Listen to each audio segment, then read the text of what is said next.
Here's something else they don't tell you about spiritual awakening. No one tells you that it is time for the divine masculine to rise. It is time for men to take our places in the spiritual realm. And I don't mean take over, I mean to position ourselves in the spiritual realm alongside the divine feminine. And I'll be the first to say a lot of them are already ahead of us. And I don't say that in a competitive way to say that they already made it. No, because they definitely got their work to do. But for us, we have our work to do, which means that we have to start healing. It is time for us to release the attachment to the unforgiveness that we have held for so long.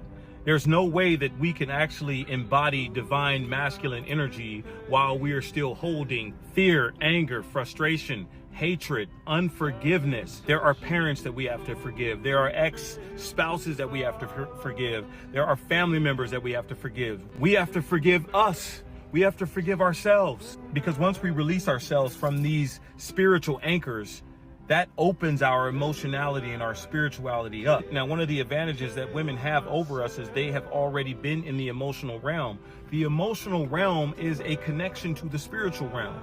And since our world and our society has told us to never be emotional, we have been shut out of the spiritual world.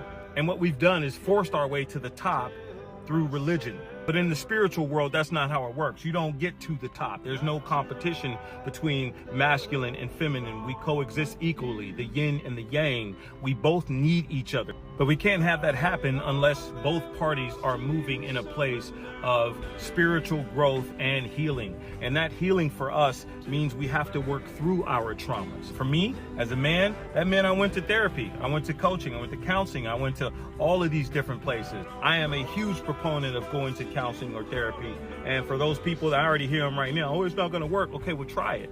Try it with the intention that you want to get something out of it, and then come talk to me after that. I guarantee you, you're going to get something if you want to.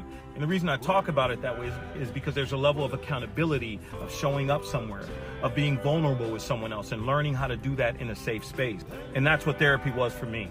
And by no stretch of the word am I saying that I'm better than any man that hasn't done that. I'm simply saying that there is a path that we can follow if we want to go along that healing journey. But we cannot do that as long as we're still holding on to these 3D principles of power and control, of men being dominant and us having to be rulers of everything. It's time to let that go and actually go inward, go into our heart space where we were meant to be.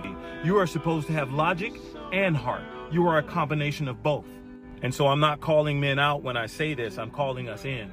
I'm calling us in back to our heart space. It's time to recognize that we are not in competition with the divine feminine. The competition is within ourselves. To move from that untapped place in us, that grounded space of love that we have, but we have not learned to use yet. It's time to start activating that. And so for all you ladies listening to this, I know you're all out there clapping for this, but you got to understand what that means for you.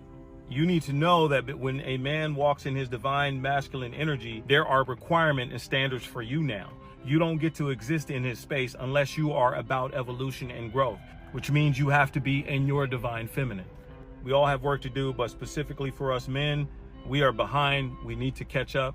Let's start healing ourselves and get to the place that we're supposed to be.